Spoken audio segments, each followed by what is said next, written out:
Aloha! This is Dr. Glenda Holcomb from the state of Hawaii and the Big Island of Hawaii. To give you a little background, I've spent more than 35 years working in progressive IT systems and specifically working with software development lifecycle methodologies.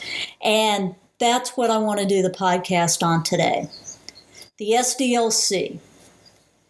This framework didn't actually emerge until the 1960s, although configuration management and standardization of parts has been around since the Winchester was being used in the Old West. The SDLC was initially put out by IBM and was used to come up with a standardized way to pursue the development of systems, mainly software, from the very inception of the idea through the final system operation and maintenance, therefore delivery, and even into retirement. Now, initially, it was known as waterfall development. This was where the concept was built, then you went in and did high-level requirements and low-level requirements, and that would go into design, which would then go into the development, engineering of such, testing, debugging, testing more, deployment, and then operations and development. And one misnomer in today's world is that waterfall was a one and done. Waterfall actually was never meant to be a one and done. And I got this from a good friend of mine who was also known as the father of process improvement, Mr. Watts Humphreys. Watts clarified that waterfall was supposed to be go through it the first time to understand the system. This was supposed to be a faster, kind of prototyping type life cycle. And then once the customer and the developer understood what the system was to do, then you went into the formal waterfall development life cycle, where at the end of every phase, there was a milestone where everything was reviewed and then baselined. And baseline was the critical factors there, because once you became baseline at the end of one of the process phases, then that became what you worked off of for the next step or the next process system level. And if there was a change in anything for the previous process cycle, then you were to go back, review that, understand the impact and how it was going to impact your next phase, and then go forward. And for every possible change, there was the ability for it to be approved or not approved. And this was based on a variety of acceptance criteria for the systems overall. Now, one of the problems with waterfall, although it's also a pro if you consider total systems or software development, was the level of documentation that was required throughout the entire life cycle. There used to be a saying when I worked in GE Aerospace was that for every system, there were 2 tractor trailers worth of paperwork. And although that was in a lot of ways true, the good thing about all of that paperwork was that if there was ever a problem in the system, then you had all the documentation there could ever possibly be to go back and find out kind of the root of the problem. But also, it meant that you need to have the processes and the methodologies in place to manage all of the documentation, which was kind of problemsome as we got into software systems that needed to be changed faster than what waterfall development actually allowed for.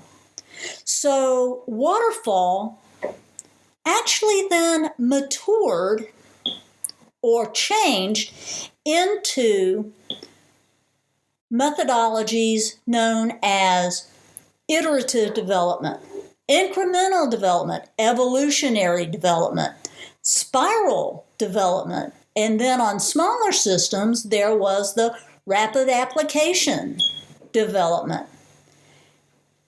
All of these, in reality, was various forms of waterfall that was just done at different paces, done at different cycles, and built in more of a way to have that feedback loop go back and come into the system and catch up in operations at different intervals.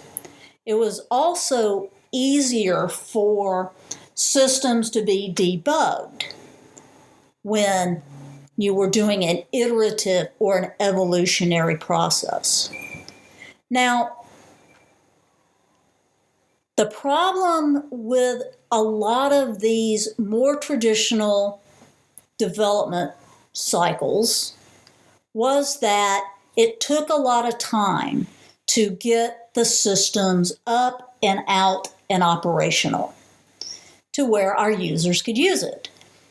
And especially with iterative and evolutionary, there were only pieces of functionality that was being deployed at any given time. So in the first iterations, the user may be able to see all the functionality that will someday be there, but a lot of that functionality may not be working.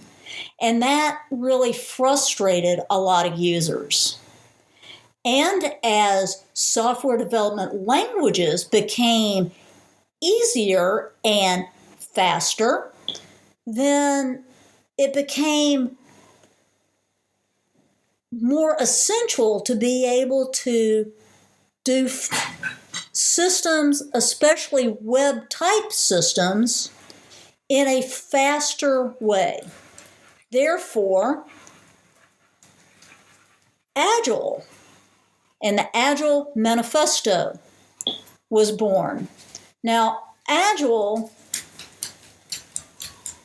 initially looked at a series of rule sets of where product in operations was more valuable than the documentation, that you develop things faster, kind of like rapid application development, but in a time box so that you are constantly or in sprints putting out additional capabilities to the users.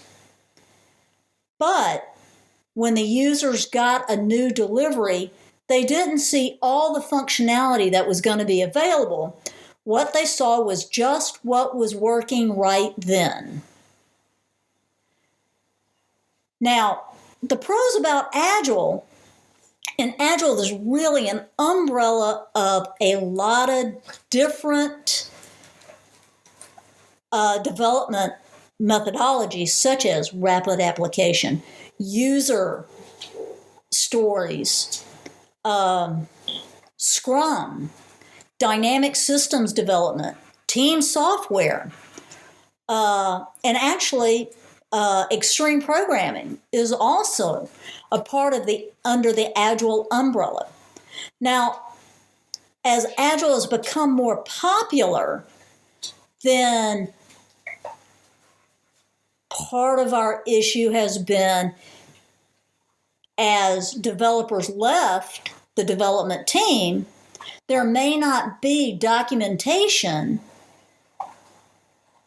to explain what the overall system that is now working is doing.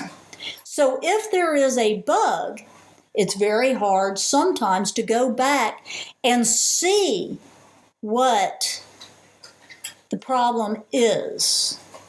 So in reality, today, I really kind of propose a mixture of agile processing where you're delivering sprints of fully capable software, but you also have the documentation so that once the initial customer leaves and once the development team spreads out and goes on to new projects, then there is some connectivity between the requirements that went into each delivery and also how all of the deliveries tie together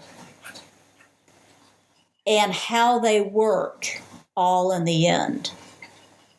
So this is just a really short, kind of to the point, systems or software development lifecycle methodology podcast. I will be coming out with more on how information systems have changed over the years, how organizations change over the years, how organizational change can be successful, sometimes leading to non-successful, and even incorporating some cloud into my future talks. I hope you have enjoyed this short, and oh, by the way, one of my first podcasts, and let me know what you think. You can reach me at drholcomb.podcast@gmail.com. That's drholcomb.podcast. Thank you for your time.